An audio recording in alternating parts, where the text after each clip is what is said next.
Com a palavra, o Ministério Público.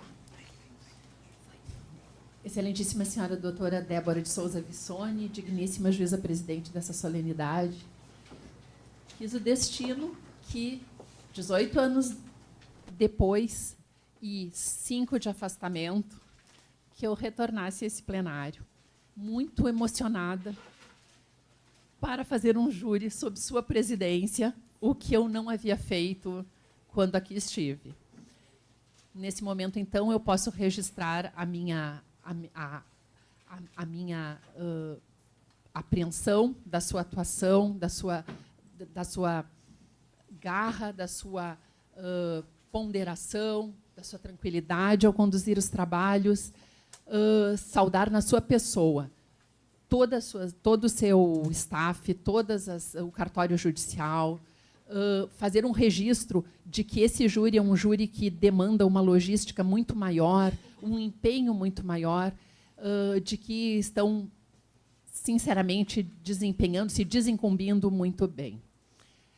Doutora, antes de saudar todos os demais participantes dessa solenidade, participantes engajados na solenidade, eu me permito saudar a cidade, porque esse júri é um júri especialmente importante, na medida em que é mais um feminicídio, num momento em que o Estado do Rio Grande do Sul experimenta a verdadeira epidemia de feminicídios. E aqui eu vejo aqui uma plateia mobilizada, pessoas que trabalham na defesa das mulheres, na defesa das pessoas, na defesa das crianças, pessoas com quem eu convivi por muito tempo aqui nessa cidade e que me são muito caras. Na defesa dos animais havia também. E essas pessoas são muito caras a mim. Então, é um momento de certa nostalgia e de grande emoção para mim. Então, eu quero dizer que Montenegro jamais sairá de mim. E eu fiquei muito agradecida com essa oportunidade única de estar aqui hoje, neste júri, especificamente. Não fosse um fato tristíssimo, um fato assim, comovedor, por suas características, suas nuances, eu diria que eu estou grata de estar aqui. E eu venho assim com o coração cheio de vontade de fazer justiça. Em prosseguimento, doutores, doutor Ezequiel Vettoretti, doutor Eduardo Vettoretti, doutor Arthur Nascimento, doutor Rodrigo Gresselet, a minha sincera saudação, o meu reconhecimento a um trabalho muito bem feito dos senhores. Eu não os conhecia, mas tive também a oportunidade de conhecê-los há cerca de 2 semanas, num outro júri de grande repercussão local, num outro júri em que também se debatia a violência contra a mulher. E o trabalho dos senhores foi impecável. Portanto, senhores, é uma grande satisfação trabalhar mais uma vez com os senhores. Eu lhes asseguro que tentaremos, eu falo por mim e pelas minhas colegas de bancada, que tentaremos nos conduzir com a mais absoluta cortesia, com a mais absoluta técnica, mas nos entendam se nós, em qualquer momento, escorregarmos na emoção do processo. Porque, assim como é para os senhores, mas eu ouso pensar que é mais para nós. É mais porque também somos mulheres. Eu não consigo vê-los, me permitam, eu não consigo vê-los no lugar de seu Alexandro. Mas nós poderíamos ser a Débora. Nós poderíamos ser, na medida em que somos mulheres e estamos envolvidas em relacionamentos. Então, doutores, para nós é muito emocionante, muito mobilizante um processo assim. Eu lhes digo que os senhores não poderiam estar nas calçados dele, porque os senhores me parecem ter outro perfil de conduta. Mas os senhores desenvolvam se assim não concordarem comigo. Então, recebam minha saudação, a minha saudação extensiva às suas assistentes técnicas, que prestigiam a solenidade, que fizeram um laudo a pedido dos senhores, ou presumo que elas visitaram o réu na penitenciária, que escutaram ele e concretizaram com uma série de conjecturas. Fizeram um trabalho também bastante apto, e a minha saudação a elas pelo trabalho desenvolvido. Na ordem, saúdo a Polícia Penal, que é incrível, sempre disposta, sempre presente e sempre fazendo aquilo que eu chamo de trabalho em tempo real. Aquele trabalho que vai muito além do papel, como eu sempre afirmo nos meus júris. Saudação a quem está fazendo essa filmagem. Saudação à família do seu Alexandro. Os senhores não têm culpa de nada, certamente. É óbvio que para os senhores é uma grande dor isso. Ninguém quer ver o familiar preso. O pai, sobretudo.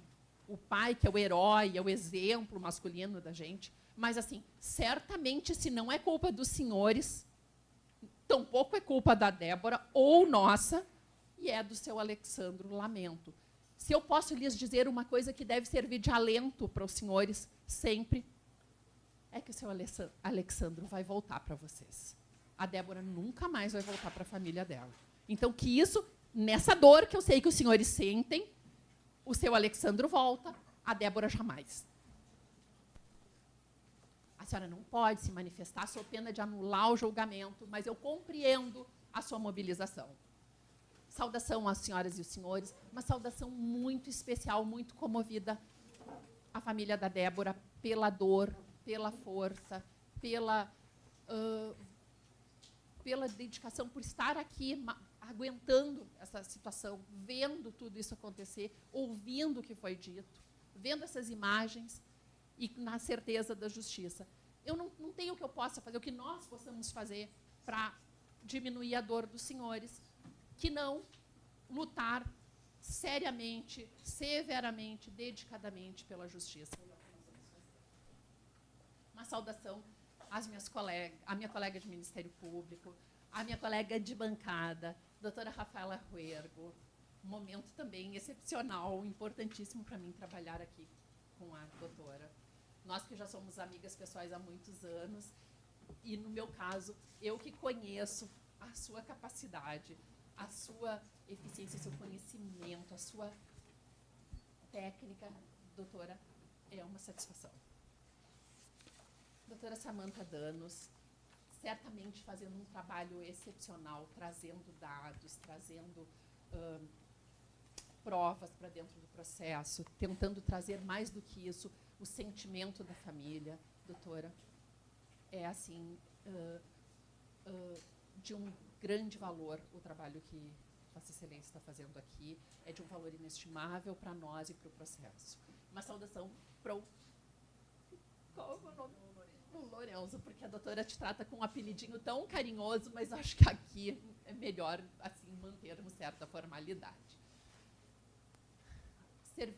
Os oficiais de justiça, saudação para a Brigada Militar, que vem sem e com farda aqui. Eu nem vou me estender, porque eu acho que eu já vou longe nessa saudação, mas a Brigada Militar, assim, é uma instituição pela qual eu tenho um enorme carinho. Eu luto aqui nesses plenários porque saibam, senhores, que, graças a Deus, não aqui em Montenegro, mas um número expressivo de vezes as vítimas são os policiais militares. E eu digo que são dos júris que mais me mobilizam pelo tanto de injúrias, o tanto de inverdades que se apontam em relação a eles. O que eu vejo de verdade é policial militar salvando o bebê, policial militar entrando na água na enchente, policial militar correndo atrás de bandido e defendendo vítima. Mas não é isso que se diz sempre nesses plenários. E os senhores sabem. E para mim, isso é muito grave. Saudação final a Vossas Excelências.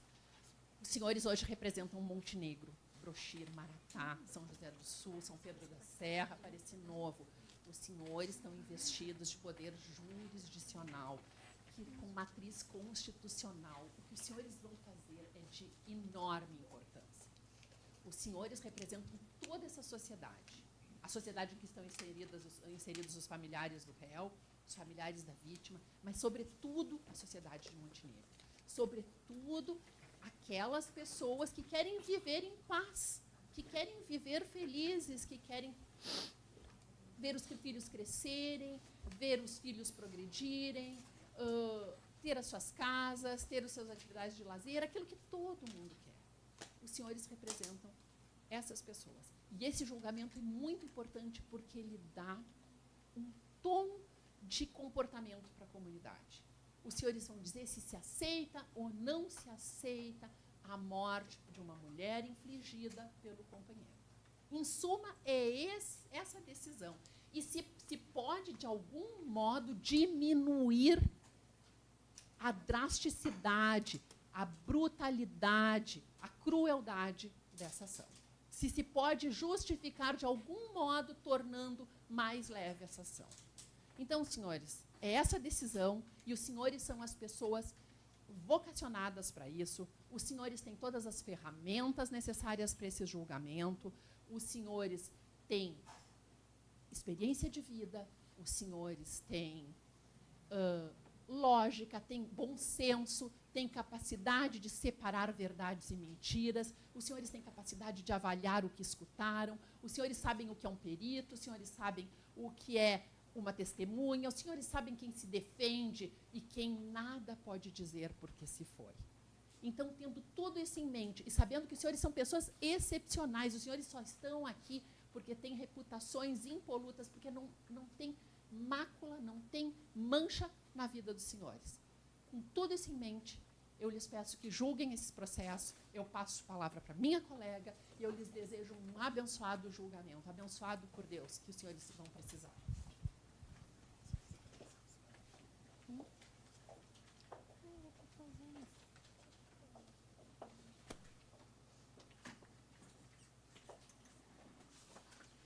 Excelentíssima senhora doutora Débora Vissoni, em Vossa Excelência, o Ministério Público, reiterando a saudação, já tão bem conduzida por minha colega, doutora Graziella, saúdo Vossa Excelência na sua pessoa, a excepcional magistratura gaúcha. A senhora sabe o apreço que tenho por Vossa Excelência, porque trabalhamos juntos tanto tempo na infância e juventude aqui na nossa comarca.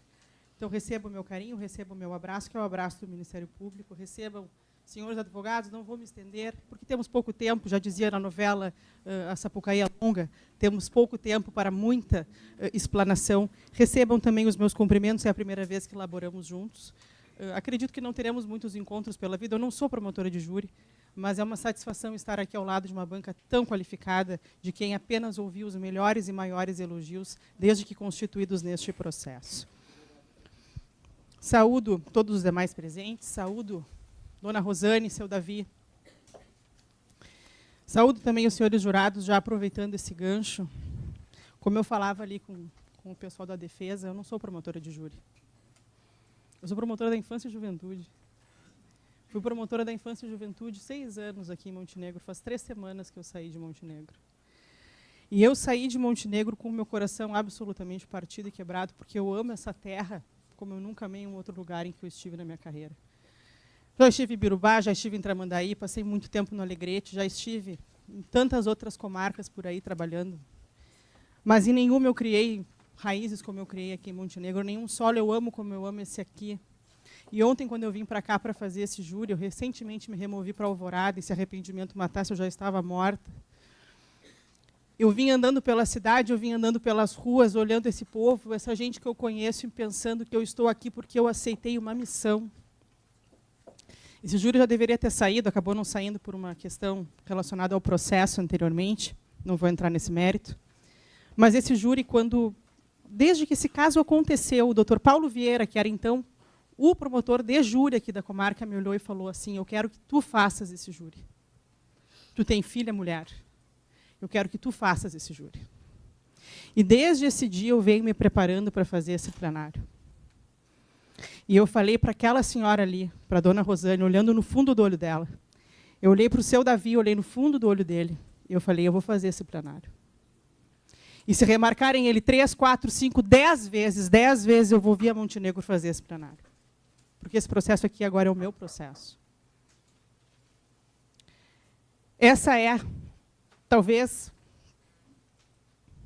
e posso dizer com certeza, já fiz júris bem complicados na vida, já fiz júri de chacina com 6 mortos e um aleijado, já fiz júris pesados de facção criminosa, mas esse é, sim, talvez, o júri mais marcante da minha carreira. Não pela dificuldade dele, os senhores já viram aqui a prova que foi coletada e tiveram a oportunidade de ouvir a mãe, ouvir o pai, ouvir o irmão, ouvir o perito. Doutora Graziella tem 20 e tantos anos de Ministério Público, uma das maiores plenaristas que nós temos no Ministério Público Gaúcho, eu faço esse reconhecimento aqui. E nunca tinha feito um júri em que o perito é ouvido, não é, doutora Graziella? Então, um júri com prova farta, com prova rica.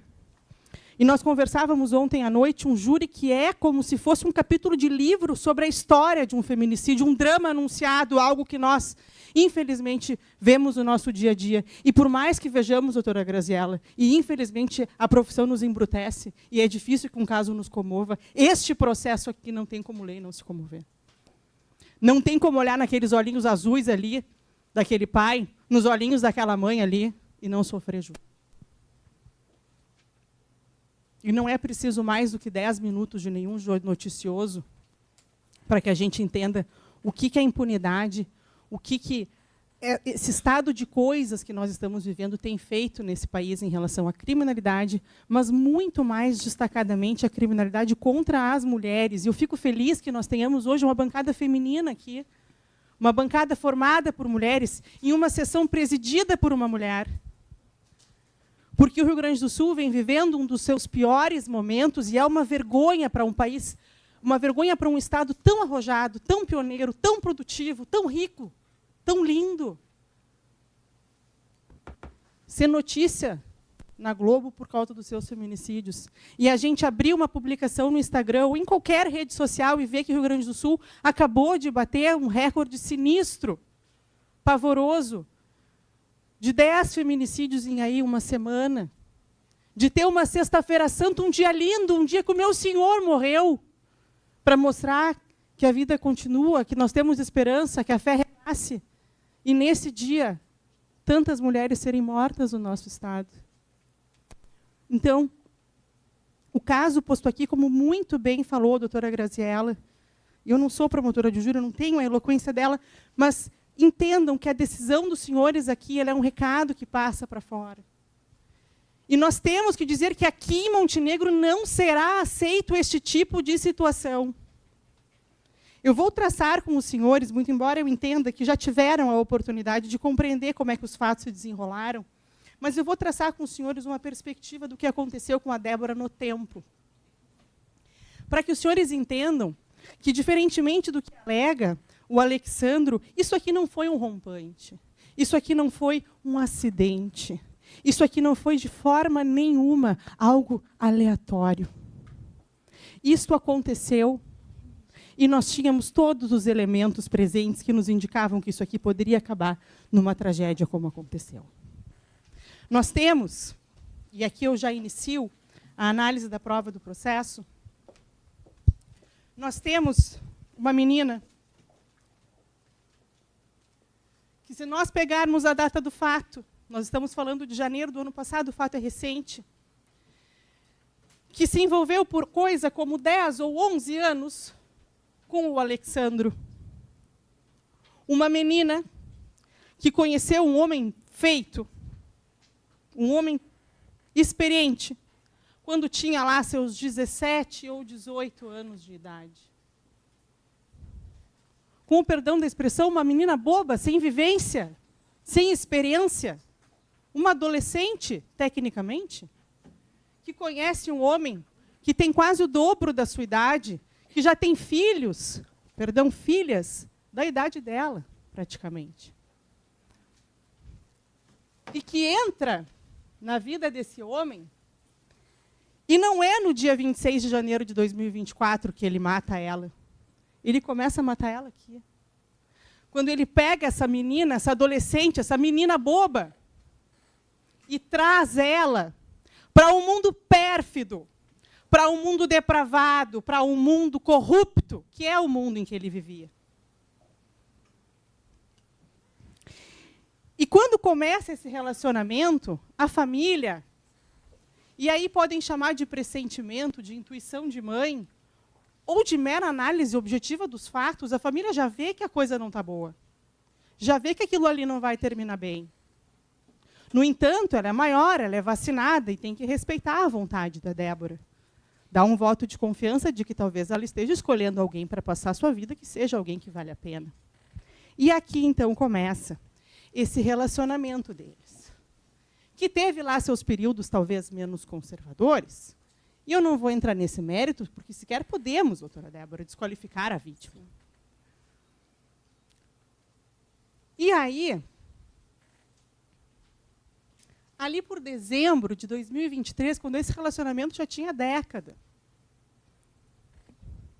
em dezembro de 2023, nós começamos a perceber a Débora diferente. Nós começamos a ver, como nos disse o irmão da Débora, que ela estava diferente, o irmão da nossa vítima. Ela vinha meio sem brilho, meio calada. Os senhores viram, porque o pai depôs aqui hoje e contou, o quanto aos poucos ele foi apagando a luz dessa moça.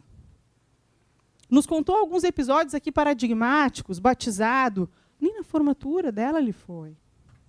E aqui, talvez em dezembro de 23, ela tenha começado a enxergar que ela merecia mais. Ela queria mais. Ela já tinha perdido um bocado da vida e da juventude dela com ele. E aqui em dezembro, nós temos referência no processo, tanto pelo depoimento do irmão, quanto pelo depoimento de uma moça chamada Tuane, e nós vamos conversar sobre isso em seguida, que a vítima começa a ficar meio esquisita. A ficar mais calada, a ficar mais cabisbaixa, mais para baixo. E a Tuane, e aqui eu faço um parêntese, porque a Débora era uma mulher muito discreta, ela era uma pessoa muito reservada no que diz com a sua vida pessoal. Podia postar foto pulando, correndo, fazendo flexão. Uma menina faceira, sem dúvida nenhuma, pai. Mas ela era bastante discreta em relação à vida pessoal dela.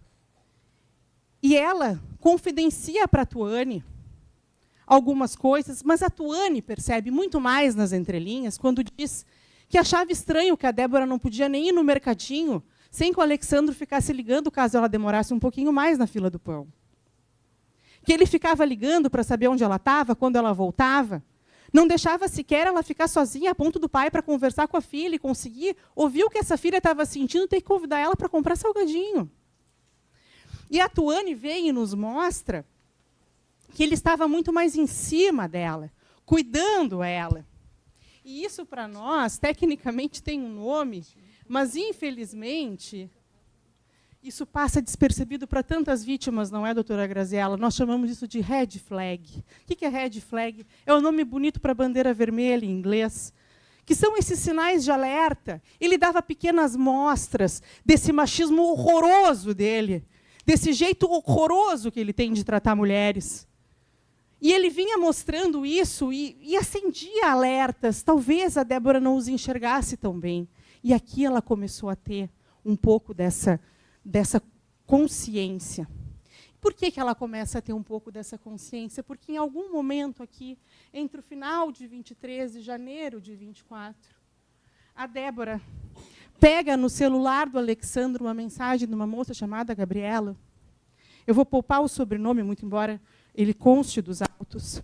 E essa menina manda para ele uma mensagem bastante explícita, uma mensagem bastante sexualizada. Eu vou pedir que você coloque, por favor, querido Lorenzo, o print da mensagem de Gabriela Hermann, em que esta moça manda uma foto das suas nádegas, um vídeo, em verdade é um vídeo das nádegas dela, ao que ele responde, e eu peço absoluto perdão aos senhores, porque vou reproduzir o que ele disse, minha putona, me fala a hora, ela responde, que horas tu vai te liberar? Baixa a florzinha. Que horas tu vai para a academia? A mãe tem massagem, sobe. Eu ia às 13, na academia em que a Débora trabalhava. Se tu for com esta perereca e esse rabo cheiroso em uma calcinha bem pequenininha, socada neste, cozinho, chega às 11h30 e te tiro do castigo. Esse é o jeito que o Alexandro trata uma mulher no ambiente profissional em que ele supostamente trabalha, segundo ele mesmo, mas em que a Débora com certeza trabalhava. E a Débora pega essa mensagem, e o sangue dela não é de barata, mas nesse dia ela não faz absolutamente nada. O Alexandro quer que nós creiamos que 6 dias depois é que ela foi ter um acesso de loucura com esses fatos. Mas o fato é que ela já estava aborrecida neste relacionamento, ela já estava. E aqui talvez até tenha sido uma circunstância que justificasse ela fazer aquilo que ela já queria fazer há mais tempo, doutora Graziella. Aqui, para ela, foi a gota d'água. Ela menciona para os pais a gota d'água. E aí, frente a essa gota d'água, a vítima decide se separar. E aqui eu faço uma especial ressalva porque realmente o relacionamento deles pode ter tido outras idas e vindas, isso não é claro dentro do processo. No entanto, aqui nós estamos diante da primeira vez em que a Débora, de fato, decide se separar de verdade. Ela está decidida, os senhores viram, eu perguntei isso à mãe e ao pai. Pela primeira vez, ela está resoluta de que ela vai se separar do Alexandro. Tanto é assim que ela começa as preparações fáticas. O plano entra em ação. Conversa com o pai, avisa o pai que vai se separar dele, avisa a mãe naquele áudio que nós mostramos durante o depoimento da mãe, em que ela diz para a mãe, mãe, eu não vou falar para ele ainda, eu vou esperar, a gente está com tudo resolvido. Ela já tinha suas desconfianças. Eu vou esperar estar com tudo organizado para só daí falar para ele. E ela começa, de fato, a organizar a sua saída de casa. Pensem que essa é uma moça que, com quase 30 anos, viveu desde os 17 com ele. Não é assim, bater a porta e ir embora. A vida que ela conhece, ao menos a vida adulta dela que ela conhece, é com ele. Ela era uma menina quando eles se juntaram. E ela começa a fazer os seus projetos de separação. E ela faz aquele áudio que eu mostrei aos senhores, que eu não vou passar de novo. Nós temos o áudio da mãe, mas eu não vou passar de novo por uma questão de racionalização do tempo. Segundo os pais, no dia 24 de janeiro, a vítima comunica ao réu da sua decisão de se separar. Nós estamos na véspera do crime. O crime vai ser cometido na madrugada de quinta para sexta. E, segundo os pais, é na quarta que ela avisa para ele que quer se separar. Os pais referem que ele não reagiu bem, mas a vítima está resolvida. E, por estar resolvida, ela começa, então, a colocar em prática esse desembarque de relacionamento que ela estava prevendo. Tanto é assim que agora, nós entrando no dia dos fatos, nós vamos para o dia 25 de janeiro, que é a quinta-feira, período da manhã e tarde, então eu vou botar aqui durante o dia. No dia 25, durante o dia, os pais da Débora já haviam escolhido o apartamentinho que ela ia ficar. Era um apartamentinho perto do Nacional, uma coisa simples. Não é uma família abastada, é uma família humilde que sempre trabalhou para conquistar aquilo que teve, para formar a filha. E que agora fazia mais um esforço para alugar um cantinho para a Débora. E neste dia aqui, a Débora faz a grande ação para sair da casa do réu. Ela aluga um apartamentinho, e eu vou pedir que o Lorenzo nos coloque no vídeo, o termo de vistoria. Porque nesta quinta-feira, durante o dia, eles estiveram no apartamento para firmar o termo de vistoria, e aqui nesse momento, a separação se materializou. E o que era algo que o Alexandro até então pensava que poderia contornar mais uma vez, isso aqui se concretiza como uma saída efetiva da Débora de casa. Assinado esse termo de vistoria, se vê a Débora feliz. Os senhores se coloquem na posição de uma menina que está absolutamente esgotada desse relacionamento, estafada, que não suporta mais. E digo aos senhores que suportou por muito tempo, por muito mais do que eu consigo até compreender. E que agora tem uma vida nova que se avizinha. É como se fosse algum animalzinho que viveu a vida inteira na gaiola e que agora vê uma fresta para poder escapar. Ela vai ter a casinha dela, ela vai ter o canto dela. Ela estava vivendo um dos melhores momentos, o melhor momento, o último momento da sua vida profissional. Essa menina estava, com o perdão da expressão, bombando. Eu não consigo encontrar uma expressão análoga, mais juridicamente aceitável. Mas ela vinha bombando na carreira. Um número expressivo de seguidores em redes sociais, alta visualização nos seus vídeos, muitos alunos de personal trainer, lembrando que ela era uma profissional formada. O Alexandro nunca formou. Ele dava umas aulas frias, porque não poderia, a academia sequer poderia permitir que ele desse aulas ali. Mas ela vivia um momento fantástico da vida profissional dela. E ela via a perspectiva de agora também viver uma vida pessoal plena. Livre dessas amarras, desse passado, desse homem pérfido. E ela está feliz. esse pai, nós vimos isso, esse pai falou que esteve na academia, que olhou nos olhos do réu e que, de uma forma que demonstra uma absurda desfaçatez, apertou a mão do seu Davi e disse para ele: eu estou numa boa. Eu vou deixar a sua filha embora numa boa. Esse nunca foi o plano do Alexandro. Tanto não foi o plano do Alexandro que ele já estava preparando este crime no momento exato em que ele aperta a mão do seu Davi, num ato de extrema desfaçatez. E por que nós sabemos isso? Nós sabemos isso porque às 14h03 deste dia 25, antes, portanto, do crime, nós temos um relatório dentro do processo de extração de dados do telefone celular que era utilizado pelo réu. Ele está no evento 31 do processo. E dentro deste relatório, nós temos uma mensagem que está ali transcrita e que eu vou pedir que o Lorenzo passe o áudio para que nós possamos acompanhar.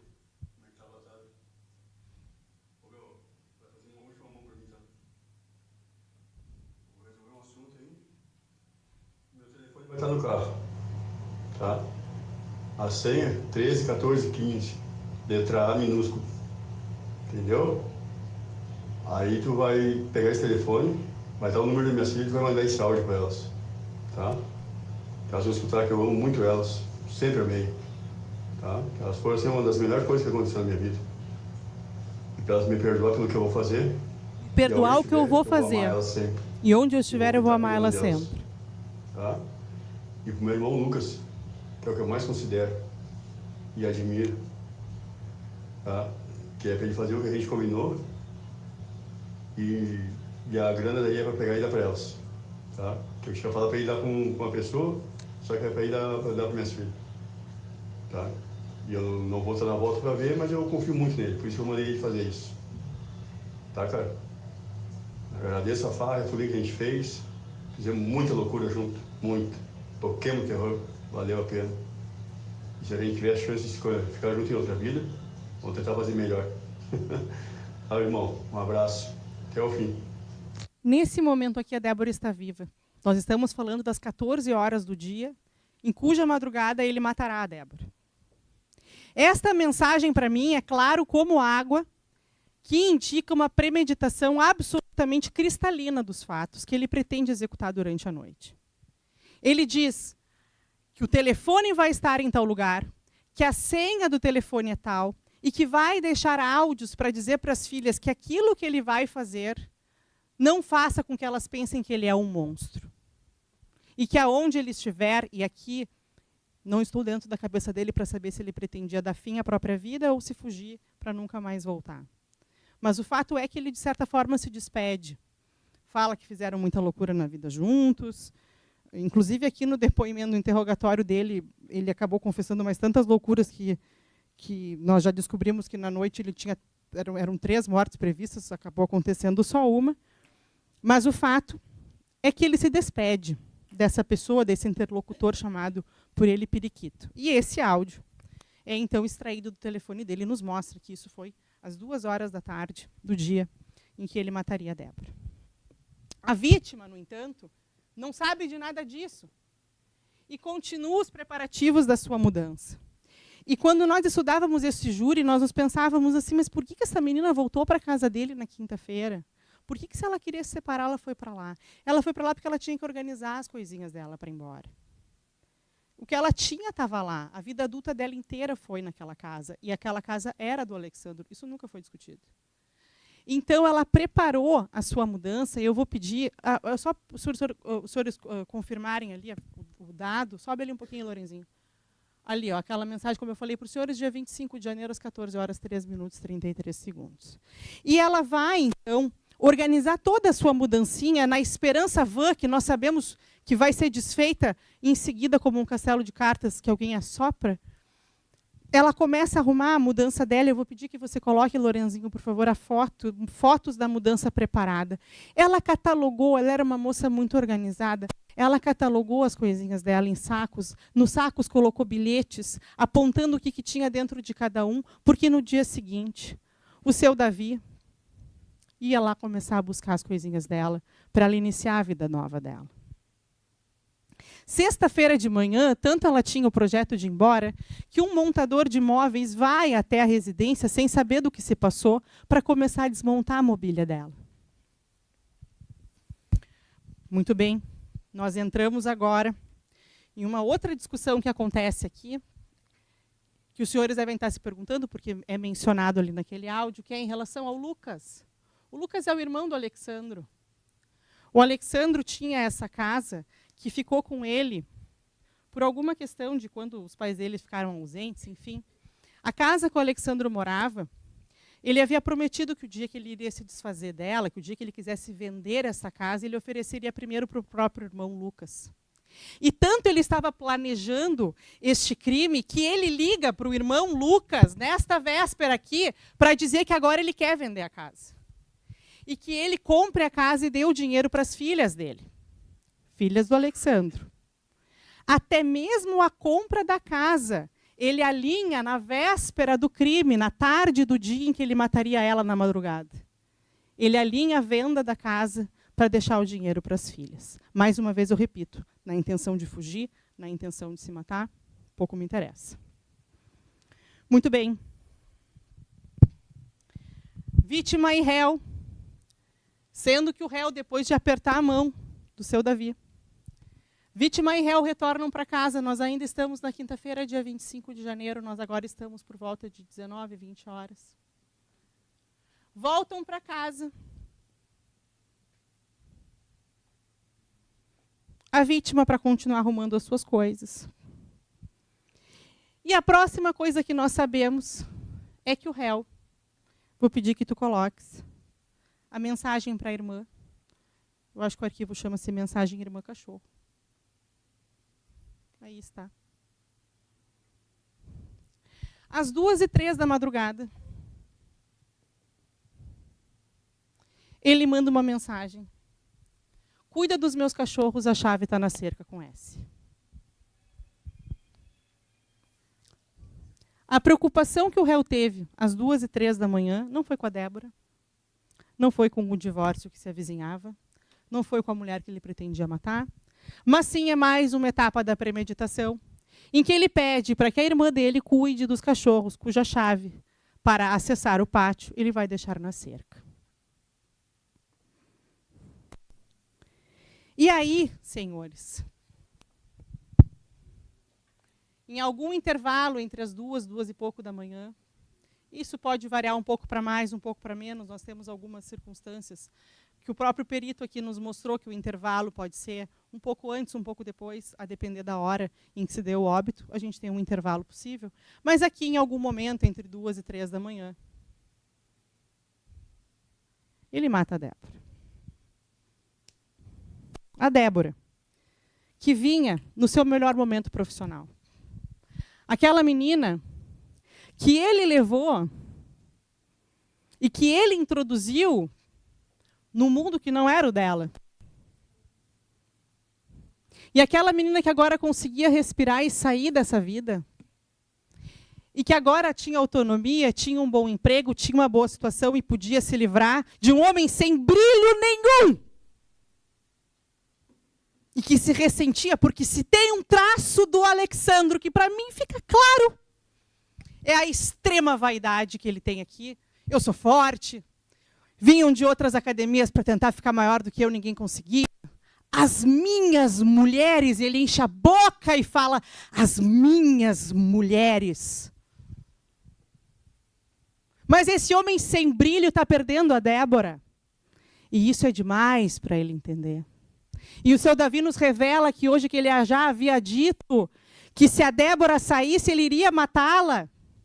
E ela estava saindo com o auxílio desse pai boníssimo, dessa mãe a quem ela amava, a quem ela era apegada, Dona Rosane. Essa mãe que para ela era tudo na vida. E quem é que não tem a sua mãe quando você tem uma mãe zelosa como tudo na vida? É ou não é? E aí, senhores, sem suportar estar sendo largado por esta mulher, que teve a audácia de deixá-lo, ele a mata e comete talvez uma das maiores covardias e atrocidades que eu já vi em toda a minha vida, que é desovar este cadáver de frente à casa dos pais, lá no Centenário. Senhores, ele desova um corpo morto na frente da casa dos pais. E este seria um feminicídio como tantos outros, que talvez não nos tocasse tanto, não fossem essas imagens que eu classifico como a grande pedra no sapato do Alexandro. Esse vídeo, infelizmente, correu a cidade pelo WhatsApp. Talvez os senhores já os tenham visto. Já o tenham visto. Lá vem ele, no seu carro. Aquele portãozinho branco ali é o portão da Dona Rosane. Ele vem, larga o celular da Débora, abre a porta do carro e, como quem tira um saco de batata que comprou na beira da faixa, entrega o corpo morto da Débora para aquele que deveria ser o lugar em que ela encontrava mais amor na vida. E ainda coloca um cobertorzinho por cima, como quem diz que ninguém vai ver pelada ela nem morta. E para mostrar que todo valentão, no fundo, é um covarde, foge rapidamente e deixa a menina ali. Toca a campainha? Não toca. Buzina? Não buzina. Chama o pai, chama a mãe? Chama a irmã que mora do lado? Não chama ninguém. Foge. Foge. E para desovar a Débora aqui, bota o vídeo do trajeto, aliás, a imagem do trajeto, faz favor, Lorenzinho. E para deixar a Débora nesse lugar aqui, ele vem lá da Vendinha, não sei se os senhores conhecem, é quase Triunfo, lá do outro lado da 386, passando a entrada aqui do acesso a Montenegro pela 386, de quem vem da capital. Ele poderia fazer dois caminhos, eu perguntei a ele qual foi, ele disse que pegou a 124, ele poderia ter vindo por dentro, pelo Passo da Mora ali, mas ele disse que passou pelo Pesqueiro, então presumo que ele tenha vindo pela 124. Então ele veio pela 386, passou pela 124, tem um corte do trajeto que é um pouquinho menor. Esse é o trajeto que ele faz, o trajeto em azul escuro é o trajeto que ele faz com a Débora no carro. Essa moça já saiu morta dessa casa. Esse papo de que ele botou ela viva no carro, isso não convence ninguém. Ele matou a Débora dentro da casa. A Débora já vinha morta no carro. Tanto é assim, bota para nós o próximo mapa, que é o corte do caminho. Isso aqui é a entrada de Montenegro pela Unisc, tá? Vindo pela 124, seria o caminho mais lógico, se ele fosse uma pessoa que quisesse socorrer a Débora. E por que é que eu digo isso? Porque os senhores conhecem Montenegro tão bem quanto eu, e muito melhor, porque eu não sou montenegrina de nascença, de RG, eu sou montenegrina só de coração. Vindo pela 124, se ele quisesse socorrer a Débora, ele teve a possibilidade de passar em pelo menos 4 lugares em que ela poderia ser atendida, que os senhores conhecem melhor do que eu. Ele passa aqui na Timbaúva pelo atendimento 24 horas da assistência. Se ele tivesse seguido pela Júnior Renner, ele passaria de frente ao Hospital da Unimed. Se ele tivesse dobrado na 5 de maio, ele passaria pelo Corpo de Bombeiros.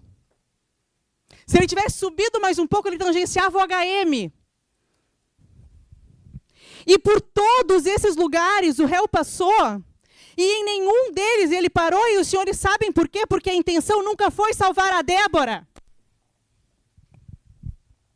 A intenção nunca foi que essa menina permanecesse viva. Porque se eu, por acidente, causo mal a alguém que eu amo, a primeira coisa que eu vou fazer é tentar salvar essa pessoa, e eu passo 4 locais em que eu poderia pedir socorro. E passo reto e vou direto na casa dos pais dela, lá no centro, lá em cima, na parte alta do Centenário. Abandono o corpo dela e foge. E essa menina, ela só vai ser encontrada 3 e tanto da madrugada, quando alguns funcionários, que se não me engano, doutora Graziela, da JBS, que são vizinhos, que trabalhavam no serão noturno, chegam em casa, lá na Rua Ponta Negra, e olham para aquele corpo. Acham esquisito, porque não é comum ter pedinte, ter mendigo dormindo em nenhum lugar em Montenegro, mas muito menos ali, lá em cima no Centenário, não é um lugar em que o andarilho fosse parar. Eles acham aquilo muito estranho, acabam ligando para o SAMU pede que eles voltem para verificar se tratava realmente de uma pessoa viva. E quando se aproximam, os senhores sabem o que acontece, quem está ali é a Débora morta. E a partir de aí começa um pesadelo que não teve mais fim para essa família. E começou um filme de terror que todo dia começa exatamente no mesmo ponto. O ponto em que eles se acordam e lembram que a Débora foi assassinada. E deixada morta, de frente à calçada deles. E como é que se sai de casa? Todo dia. Tendo que passar obrigatoriamente pela lápide da sua filha. Pelo repouso final da menina que eles amaram, que eles embalaram, que eles cuidaram, que ela aleitou. Que eles com tanto sacrifício criaram.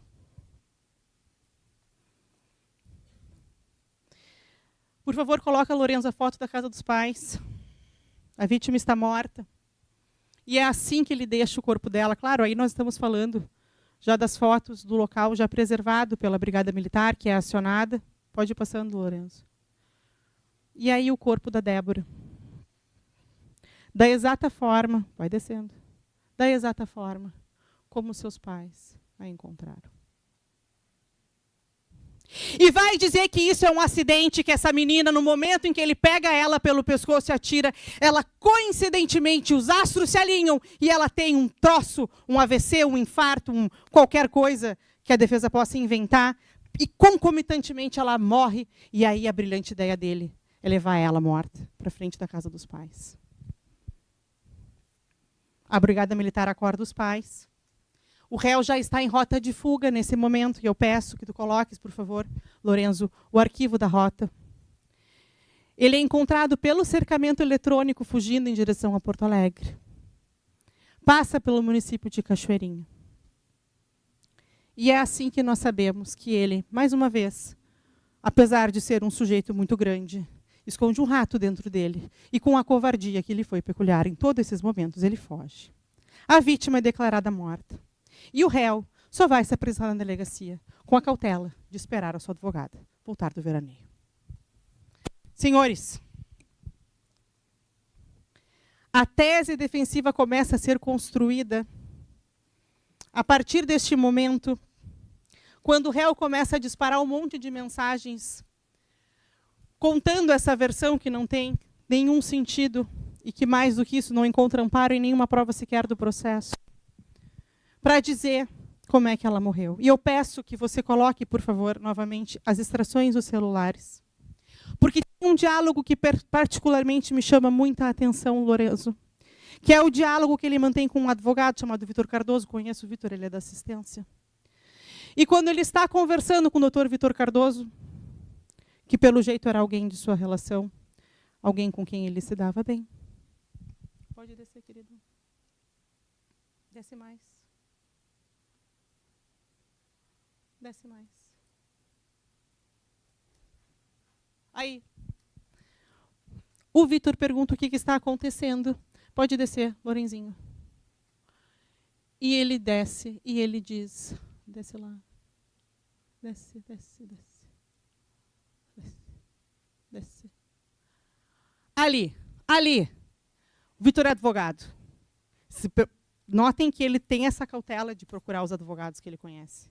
Procura primeiro a doutora Daniela Schneider Couto, amiga pessoal, que é quem faz a apresentação dele na delegacia de polícia, mas ele também se consulta com o doutor Vitor Cardoso, também advogado, se não me engano, alegretense também, que diz assim para ele: é difícil a tua situação, eu não sou criminalista, mas se precisar de algo, me chama. Eles vão te mandar para o júri com certeza. Se a perícia achar marca no pescoço dela. Se acharem que foi overdose, dá para te defender. E aqui começa a construção do que ele fará, a sua tese defensiva, tentando atribuir a violência dele, que o perito deixou mais do que óbvia aqui hoje ter se dado através de uma asfixia, atribuir ela ao uso de anabolizantes ou de drogas. Mas a tese, ela rapidamente começa a ruir. Ela rapidamente começa a ruir porque a mentira tem perna curta e se desmente facilmente. E ele diz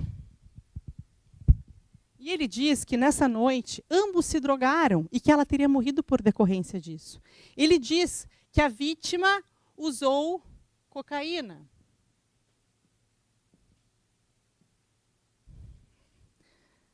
Mas aí, senhores, nós temos, e eu peço, Lorenzo, bote na televisão o toxicológico da vítima.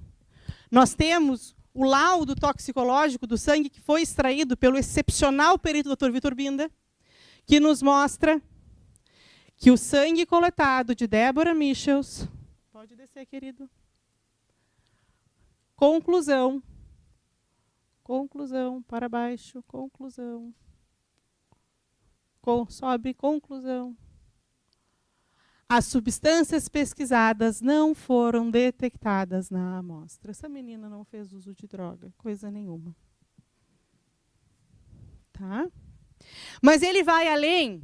Ele diz que a vítima usou cocaína, o laudo derruba essa versão. Ele diz que vítima e réu fizeram sexo na noite ou, segundo a versão que apresentou hoje, na véspera, todos os dias, com o requinte de uma moça que estava por aqui do seu então companheiro, queria botar até uma roupinha de empregada doméstica para apimentar uma relação que ela estava encerrando.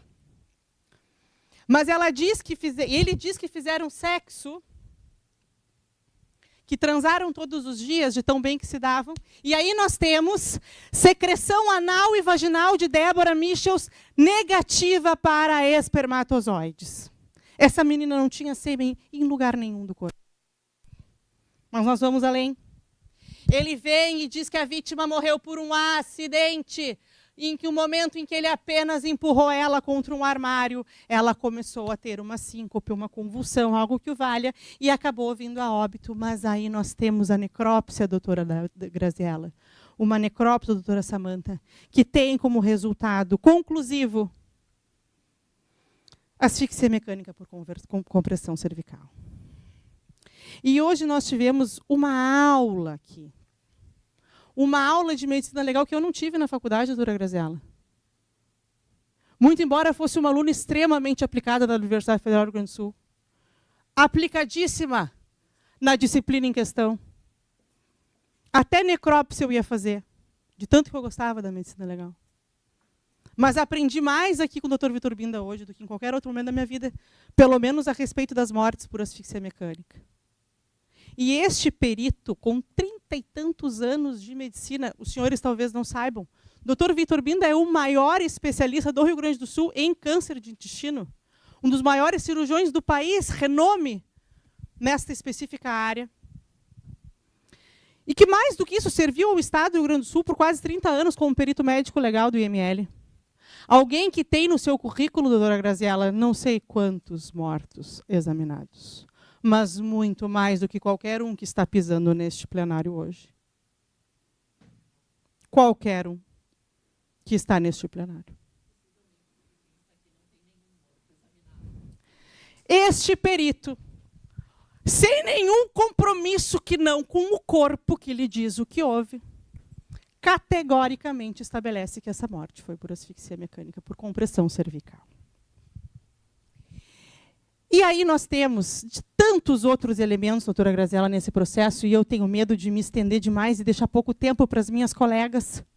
Mas nós temos tantos elementos que agora, dona Rosane, com o distanciamento que o caso nos deu, nós vamos juntando as peças desse quebra-cabeça macabro e vemos que essa situação foi não só premeditada, mas foi esquadrinhada, a ponto deste sujeito ter dentro do carro, no auge do verão, um cobertorzinho vermelho para colocar sobre essa vítima. O carro dele que não tinha nada. Tem foto do carro? Eu acho até que eu botei. Nem sei se eu botei foto do carro. Mas nas fotos do carro nós temos que ele só tem um par de chinelo e mais duas ou três coisas no carro dele, mas ele tem um cobertor para cobrir essa moça, porque esta moça saiu morta da vendinha, essa moça nunca saiu viva de lá. Esta moça foi assassinada pelo Alexandro, que não teve a coragem de olhar para os olhos do pai. Eu não sei se os senhores perceberam isso. O pai vira para lá para dar o depoimento dele, o Alexandro desvia o olhar. Porque ele não tem coragem de olhar para o seu Davi no olho. Porque ele sabe que levou a filha do seu Davi morta da vendinha. Ele sabe muito bem. Essa menina não chegou viva no pesqueiro. Ela não chegou viva na 386. Ela não chegou viva na porta da casa que eles moravam na Vendinha. Ela foi morta. Ela foi morta por uma desproporção absurda de força. Ela foi morta da forma como o doutor Vitor Binda mostrou aqui hoje, de forma indubitável, através de uma asfixia mecânica. Eu vou passar a palavra à doutora Graziella para que ela possa prosseguir no exame da prova. Recomendando aos senhores que, se for necessário, voltaremos a conversar em sede de réplica.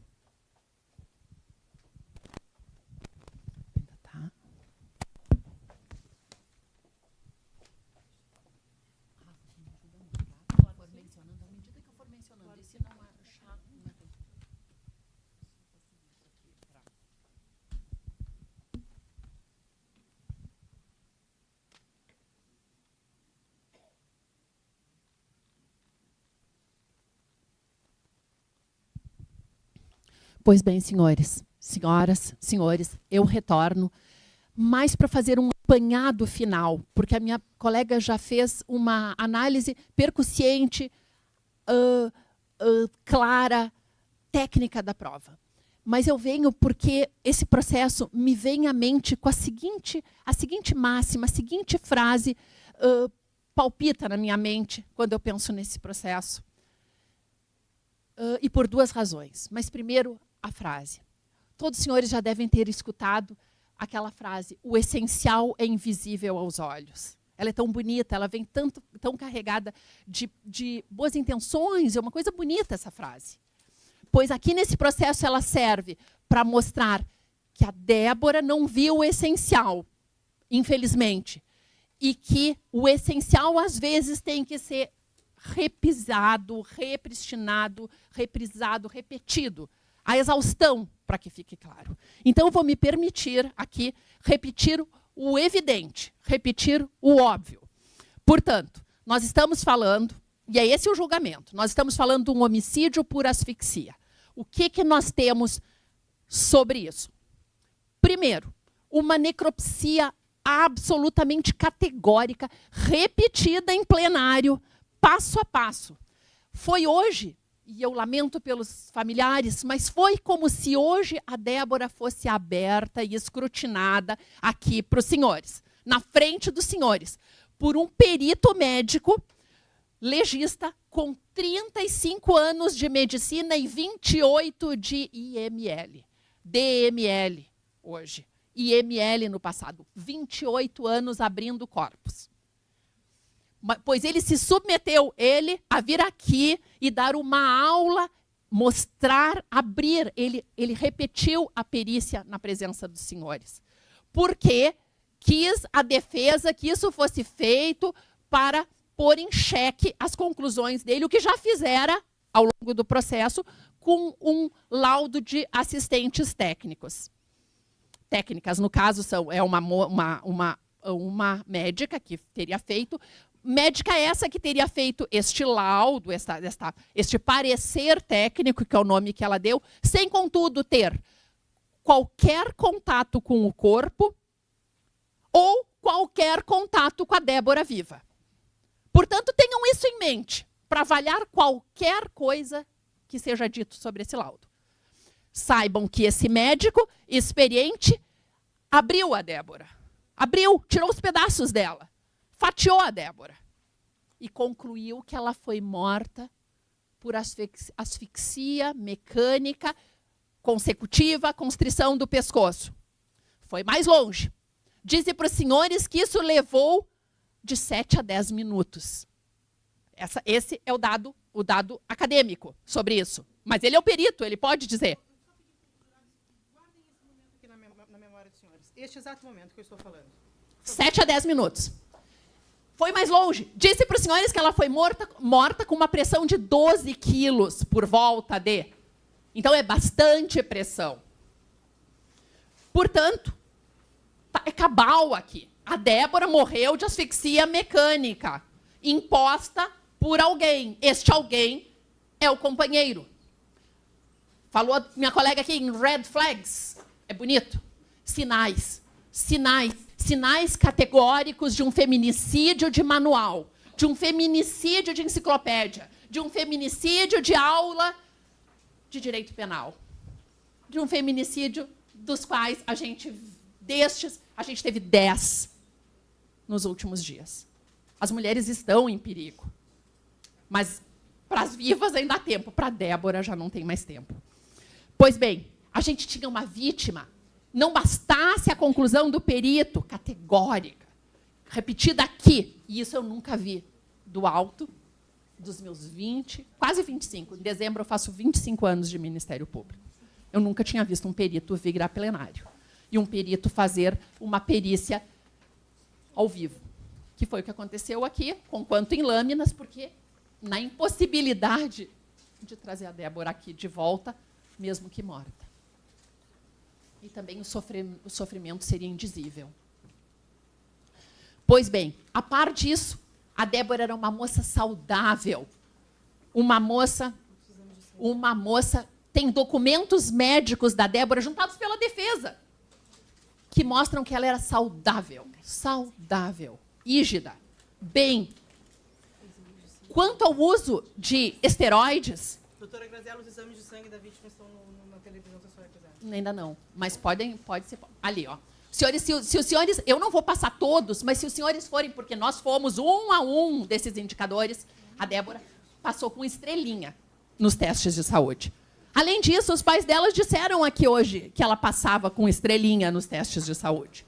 Portanto, a gente tinha uma vítima rígida. Uma vítima rígida, mais jovem, ingênua.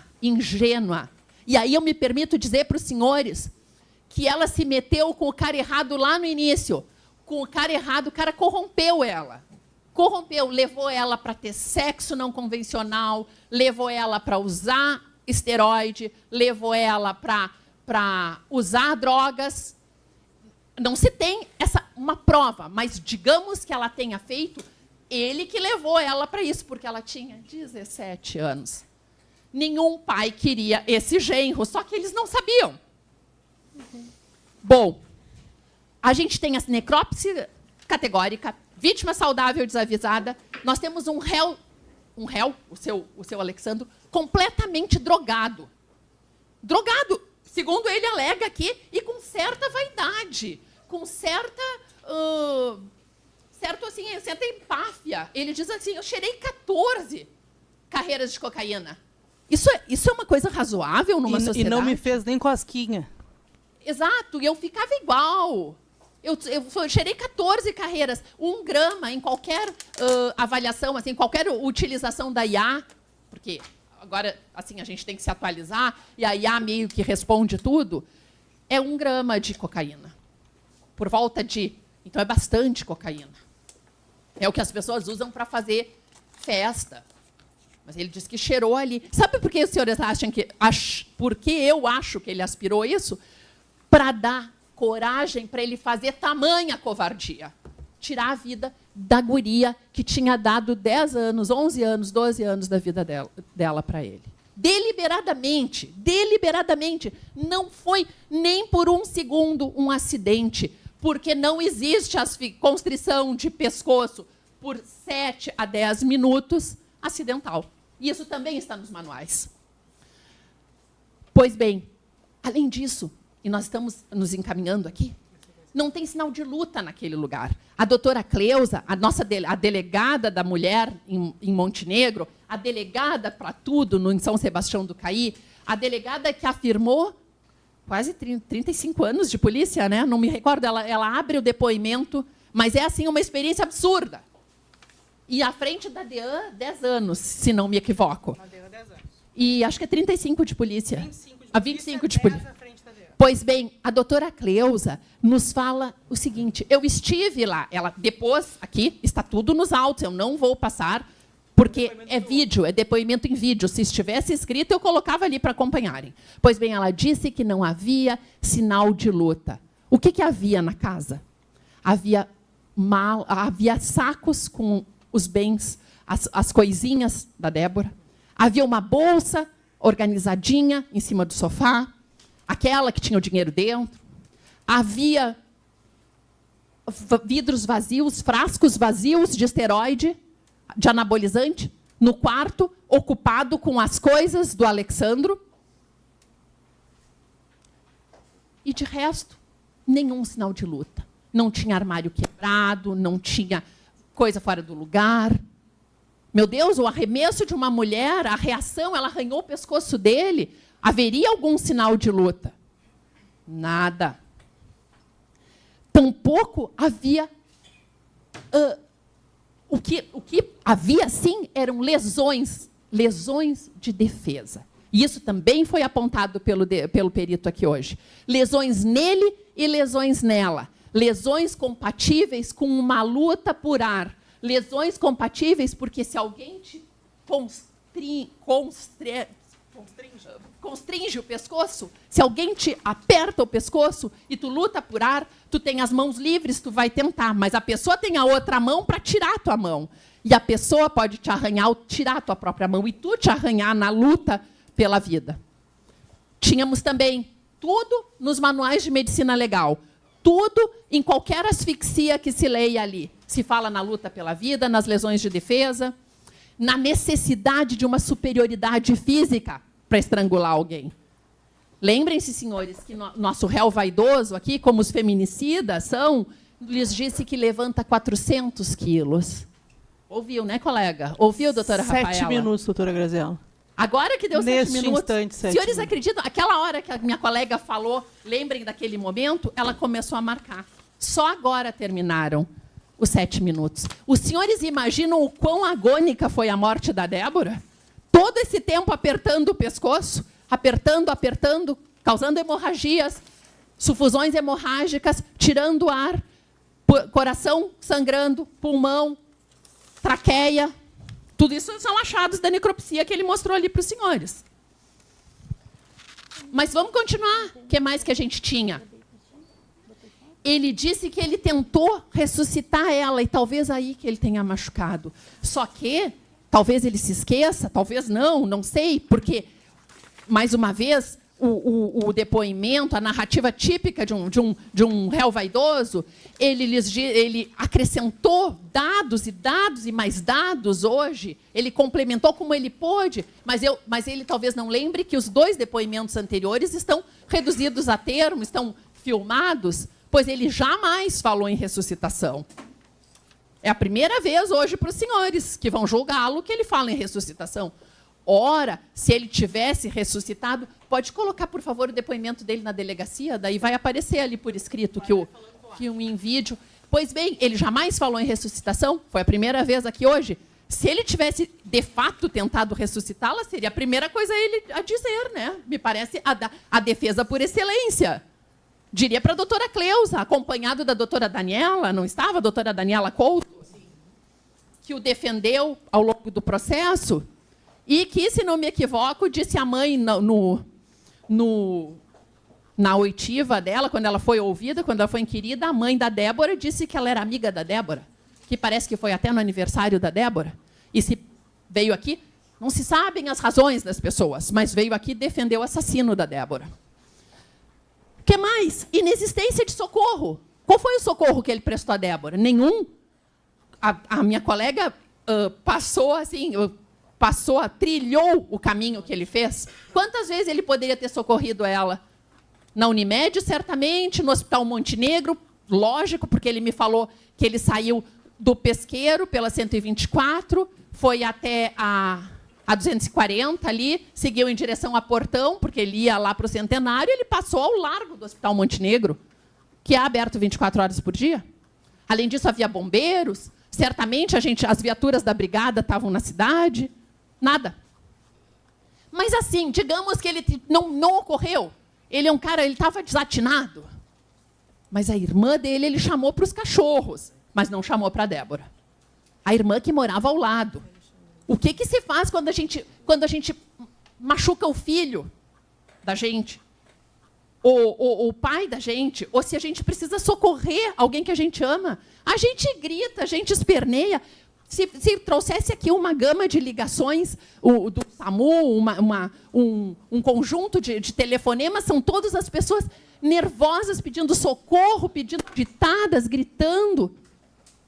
O que faz o Alexandro? O Alexandro vai e deixa ela lá na casa dos pais, morta.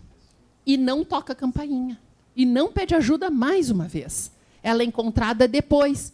E se os senhores vissem o depoimento da moça que a encontrou, cujo nome agora eu não recordo, mas o esposo é Emerson, eles estavam voltando do turno da Frangosul, e ela diz assim, ai, eu vi aquilo e eu fiquei com medo.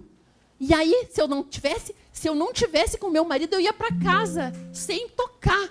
Mas eu estava, aí eu falei, vai lá e levanta. E aí, quando eu levantou, eu vi, ai, é a filha da vizinha, está morta. Olhem o horror que essa família passou. Pois bem, aí, me parece a cereja do bolo, e a colega também explorou, demonstrou isso, essa pessoa, em desespero, entra de ré na rua. De ré. Como é que a pessoa que está desesperada, porque acidentalmente se envolveu num episódio que a companheira de 11 anos, 12 anos morreu, entra de ré na rua e larga o corpo e foge para Cachoeirinha, Porto Alegre. Porque foi isso que ela fez. Entra de ré para fugir de frente mais rapidamente. Exatamente. Isso é para fugir. Tudo o que ele fez mostra que ele matou e que quer fugir. E quer fazer essa injúria final para a família. Já que eles estão ajudando ela a deixá-lo, ele vai fazer essa injúria terminal. Ele devolve a filha, mas morta. Foi isso que ele fez. Ele devolveu para os senhores a sua filha morta. Então, senhores, os senhores estão julgando ele por homicídio, por asfixia, que é o que ele fez. Só que um homicídio dessa magnitude, dessa maldade, ele tem qualificadoras. Ele tem nuances mais graves. E isso também é julgado pelos senhores. E uma das coisas que os senhores vão julgar, uma das circunstâncias que os senhores vão julgar, é se foi praticado por motivo torpe, que é um motivo mais desprezível, um motivo que repugna mais, que comove, que não é aceitável pela sociedade. E no caso dele, é a forma de se apropriar dela. Ela era a boneca favorita dele. Ela era a boneca que ele não queria deixar. Assim como ele tratava todas as outras como lixo, porque ele tratava, a moça aquela, cujo nome a colega revelou, porque também não havia o que fazer, estava ali, ele não apenas disse que ia manter relações sexuais com ela, sei lá, com a calcinha enfiada e não sei mais o quê, mas ele mandou para o parceiro dele aquele vídeo em seguida e disse qualquer coisa do tipo chupa viado ou algo assim. Baba viado. Olha ali, mostra ali. Ele encaminhou, ele dá tanto valor à mulher que, enfim, estava se envolvendo sexualmente com ele, que ele manda para o parça, que ele manda para o amigão, para o cupincha, para o que quiser. Ele manda e expõe a mulher numa cidade do tamanho de Montenegro. Porque não basta manter relações sexuais, e a minha vontade é dizer uma palavra muito mais chula, mas não basta manter relações sexuais... Está em seguida daquele ali. Não, pode deixar. Vai valendo, eu acho. Não basta isso, ele expõe ela. Mas com a Débora era pior. Porque com a Débora, ele primeiro abusou, me parece, da juventude e da inexperiência dela, e depois, quando ela quer se libertar dele, quando está na iminência da ruptura, quando ela assinou o contrato de locação, quando ela avisou os pais, quando ela falou para ele a mata. Olha lá, ó, roube mercado, olha lá, ó, baba, seu viado. Ele mandou a bunda da guria aqui de Montenegro, que, por sorte, eu não conheço. Hã? Sim, eu já estou na do motivo torpe. Então, o motivo torpe é o motivo mais grave. E, no caso dele, é que ele queria ficar dono da Débora. Ele queria se assenhorear da vida dela. E ele não aceitava a ruptura do relacionamento. E, por isso, ele a matou. E isso está nos relatos da mãe, dado hoje, no relato do pai, que é um relato bem minucioso, mas também está no da gerente da academia, que dizia que a Débora não suspirava sem que ele estivesse atrás, ligando, a ponto de constrangê-la. Isso está escrito nos autos, no depoimento da Tuane, se tu conseguir colocar ali, por favor. Aí, senhores, os senhores também vão enfrentar mais a qualificadora do recurso que dificultou a defesa. Alguma coisa que ele tenha feito que torne mais difícil a defesa para ela. Pois bem, a evidente superioridade física dele, que falou aqui para os senhores que tem 1,90 e que a Débora tinha, em verdade, 1,61 m, que é o que está consignado na necropsia, e fossem os 70 quilos que ele diz, porque o peso não tem, ainda assim os dele eram 125. Não bastasse isso, ele fez isso de modo súbito, inesperado. De fato, eles foram para a vendinha juntos. De fato, ela não podia esperar essa atitude dele. Até porque ela chegou a dizer para os pais, um dos dois disse aqui hoje, que chegou a comentar com ela, tu não tem medo que ele faça alguma coisa? E ela diz, ele não é louco. Foi dito aqui hoje em plenário. Mas, por outro lado, ela devolveu as chaves. Por outro lado, ela tomou cautelas a fazer essa ruptura quando tivesse tudo pronto. Então, ela oscilava, ela se sentia controlada, ela tinha um pouco de receio, um pouco de temor, mas não achava que ele ia matá-la, porque matar é uma coisa muito maior. Por fim, e mais importante de tudo, que a minha colega destacou muito bem, além de tudo, ele enganou ela. Ele disse para ela que estava tudo bem. Ele disse para o pai que estava tudo bem. Ele disse para os dois, disse para a mãe. Ele demonstrou que ele tinha aceitado a ruptura. E isso forneceu tranquilidade para ela, e isso que fez com que ele pegasse ela desprevenida e tornou mais difícil a defesa dela. Por fim, a asfixia é sempre um meio cruel, porque ele é agônico, a pessoa demora para morrer, a pessoa sofre para morrer, tanto que ela se mutila, porque ela está desesperada, e, portanto, incide a qualificadora do meio cruel.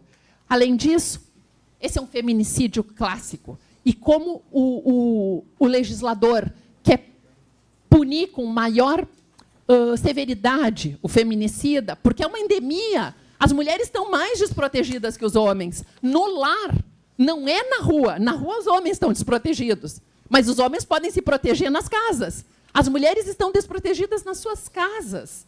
Então, quis o legislador que fosse mais grave o crime praticado dentro do lar, que, pela Constituição, é asilo inviolável do indivíduo. Pela Constituição, o lar é o lugar em que a gente tem que se sentir mais segura, mais amada, mais cuidada.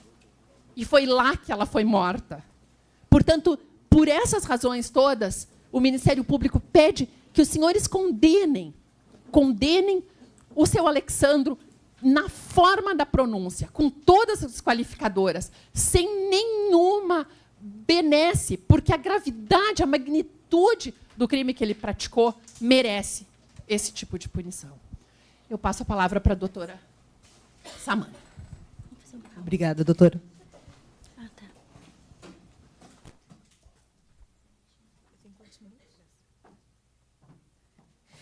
Então, eu estendo as saudações, em primeiro lugar, antes de mais nada.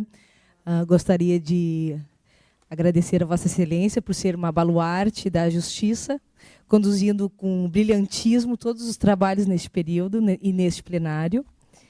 E recebo as minhas homenagens. Da mesma forma, doutores, muito obrigada por estar dividindo hoje este julgamento, este plenário. Uma satisfação em conhecê-los. Obrigada. A toda a Polícia Penal, também à nossa Brigada Militar, aos nossos espectadores, Vossas Excelências, mas, com certeza, eu devo todo o meu respeito aos pais e irmãos da Deb, que foram quem me deram toda a confiança de hoje estar aqui representando eles, representando a Débora. Mas, então, vamos lá, vamos iniciar. Com brilhantismo, as nobríssimas promotoras fizeram aqui todo o início, onde eu não preciso explanar novamente isso com Vossas Excelências. Como o acusado de início disse que conheceu a Débora em meados de quando ela tinha, em média, 16 anos, foi neste período que, no meu ponto de vista e no ponto de vista da família também, foi quando tudo começou a dar errado na vida dela. Por quê? A família, como todos sabem, com certeza, passou como o pai da Débora disse, que quando ele quis assumir um relacionamento com ela, ele o convidou para ir até a sua residência, para então, como há tempos atrás, como era antigamente, conversar com então seu futuro genro e dizer e desejar para que sua filha tivesse um melhor relacionamento, né? Que é o que todos nós, caso quem seja aqui pai ou mãe, no meu caso eu sou mãe, quer para os seus filhos, né? Um bom relacionamento, um bom casamento. E, infelizmente, com os anos, foram decorrendo os anos, eles muitas vezes, durante todo o período de relação deles, sempre tendo que custear muitas demandas que a Débora solicitava, até mesmo porque, como todos nós ficamos sabendo hoje, era ela quem custeava todas as despesas da residência. Infelizmente, durante algum período, talvez, como foi dito pelo Alexandro, até o ano de 2016 ou 2017, ele tinha uma empresa, ou era empregado junto à Corsã, logo após, nunca mais sequer trabalhou. De alguma forma, é necessário manter o sustento da família, mesmo que seja a família, era somente ele, a Débora e seus cachorros, que a Débora sempre os teve como filhos fossem.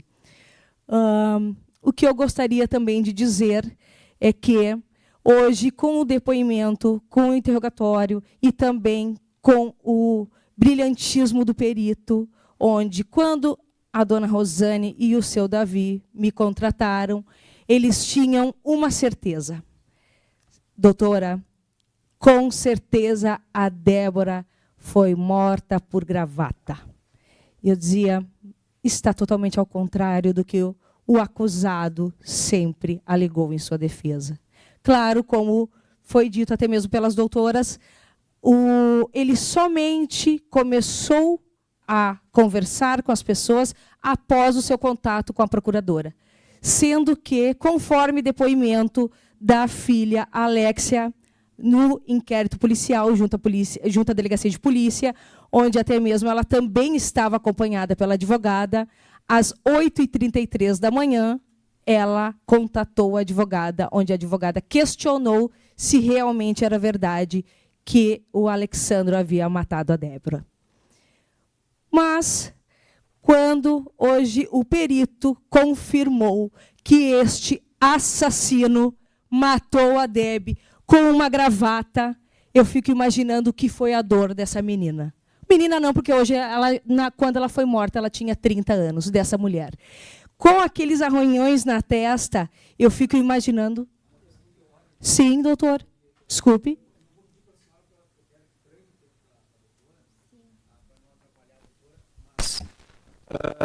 A doutora acaba de inovar na acusação. A acusação ela é muito clara e fala em esganadura. E agora, no seguinte sentido, esganou, levantando-na do solo até a destruição da sua vida. E agora a doutora fala em gravata. Então há uma mudança. Ok? É uma mudança na acusação e eu gostaria de consignar, tá, a nulidade, se caso, né, permanecer isso, em função da... Doutor, não Oi? vai ser apresentada. Não. Doutor, com todo respeito, foi o que foi colocado pelo perito. Doutor, eu entendo a sua... Não, doutor, eu coloco... É seu direito colocar na ata. Só um pouquinho, doutor. O que o senhor quiser vai ser colocado na ata, mas se eu entendesse diferente, eu simplesmente entendo que ela está repetindo o que o próprio perito falou. A denúncia fala em esganadura com as mãos. A doutora fala numa gravata, eu quero consignar. Tudo bem, doutor, mas o debate assim, é também para os plenaristas exporem a sua opinião? De acordo com a denúncia. É que o 476 do CPP estabelece que a acusação fará a acusação nos limites da pronúncia. E o que a pronúncia admitiu foi uma esganadura. Então, nesse sentido que a gente gostaria... Doutor, na verdade, que houve foi uma correção hoje aqui por parte do perito. Agora, se os senhores estão imbuídos da ideia de Deixa eu a palavra.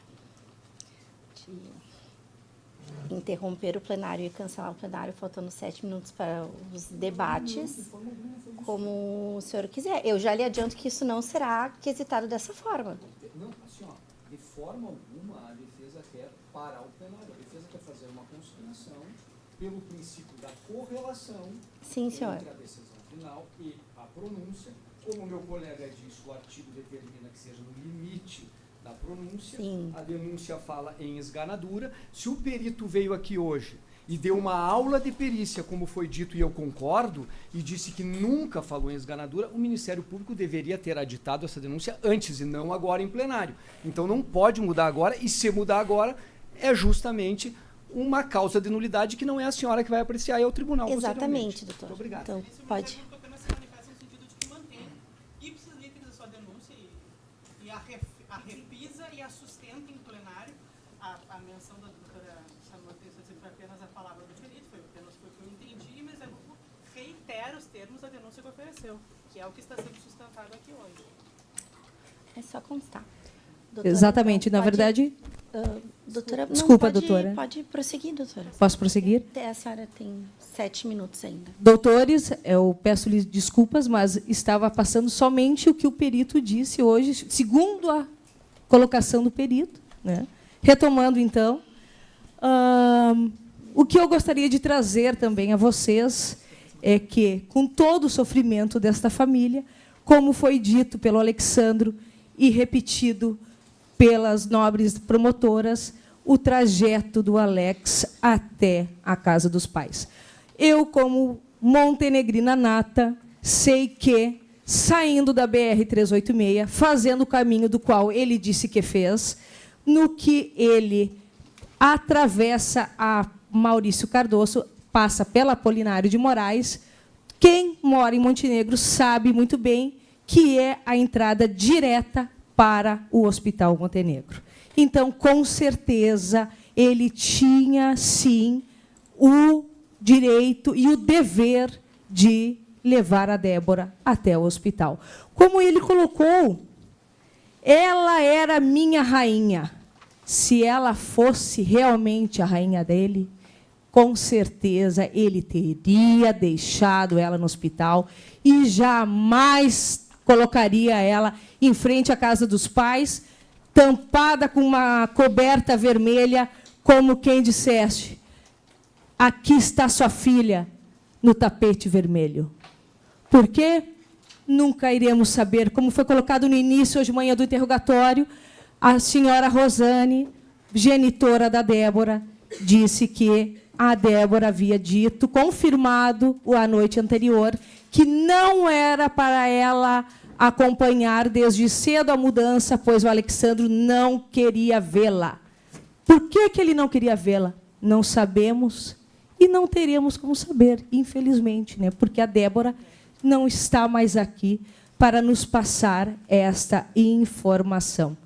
Então, vocês imaginam o que é a dor destes pais, deste irmão, que desde o dia 25 de janeiro, às 17 horas, que foi este o horário que eles estiveram na academia, dando o último beijinho, assim foi colocado pela mãe Rosane e pelo pai Davi. Todos os encontros que eu estive com eles, eles me disseram que eles... Vocês imaginam a dor de frequentar mensalmente, semanalmente, o cemitério para levar, inclusive, presente de Páscoa, chocolates, eles colocam em frente à gaveta da Débora. Vocês conseguem fazer noção do tamanho, dor destes pais? E por causa de quê? Por causa de algumas questões que talvez o Alexandro achava que não estava de acordo, como ele disse antes, ele quis terminar o relacionamento. Nossa, foi desde o início bem esclarecido, inclusive não tenho tempo para novamente transcrever os áudios aqui, onde a Débora fala em alto bom tom com a sua mãe, chamando a Rosane, minha Rosaninha, assim como ela chamava. E disse: mãe, eu quero me separar do Alex. Nós não damos mais certo. Com certeza, ela levou, em média, de 15 anos para ver. Como o Alex disse que conheceu ela quando ela trabalhava na academia como estagiária com 16 anos. Ela faleceu com 30. Então, foram 14 anos convivendo com o Alex. Então, foram 14 anos que ela foi 100% aproveitada por ele, onde os pais não tinham voz, onde ela tinha medo e receio dele. Porque senão ela não teria entregado as chaves na quinta-feira para sua mãe Rosane, e ela não teria solicitado ao pai Davi para que não falasse sequer para a mãe, por saber que a mãe, nós mães sabemos que se fizerem isso aqui para um filho nosso, nós somos capazes de qualquer coisa. Como ela mesmo disse hoje aqui em depoimento, eu tinha vontade de chorar quando ela falava aquilo ali. A minha voz chegava a embargar quando eu tinha que fazer as perguntas a ela. Agora vocês imaginam uma senhora que sempre deixou as roupas da Débora, como ela me mostrou em fotos, em outras questões, tudo milimetricamente cuidado, com todos os cuidados e amor. E no acordar no dia 26 de janeiro, está sua filha atirada na frente da casa, com um paninho vermelho por cima. E a partir daquele dia, ela nunca mais verá a sua filha tão amada Débora, que com certeza, como foi dito pelo pai, pela mãe, pelo irmão, que ela tinha sim o intento de constituir família e ter filhos. Nunca mais terão estes netos da filha Débora. Muito obrigada.